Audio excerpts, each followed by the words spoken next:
నా దగ్గర కావాలంటే డబ్బా ఫోన్ ఉంది, అది తీసుకొచ్చి ఇస్తాను. నాకెవ్వరి ఫోన్ ఏం అవసరం లేదు.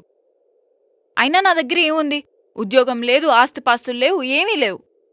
మా సుభద్ర ఏమనిందో తెలుసా? నువ్వెవరికీ నచ్చవు, నిన్నెవరు పెళ్లి కూడా చేసుకోరని చెప్పింది. ఎవరండి అలా అన్నారు?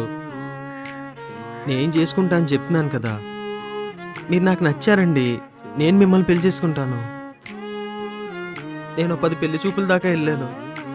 ప్రతి ఒక్కళ్ళు నాకు కంప్యూటర్ ఉద్యోగం ఉందా, గవర్నమెంట్ ఉద్యోగం ఉందా అని అడిగారు. కానీ మీలాగెవరు ఆకలేస్తుంది, తినటానికి ఏమన్నా తీసుకురా అని చెప్పి అనలేదు. నా జీతం 14,000 అంటే 14,000 నీకే సరిపోవు, నీ కాబోయే పిల్లాన్ని ఎలా పోషిస్తావని చెప్పి ఎగతాళి చేశారు.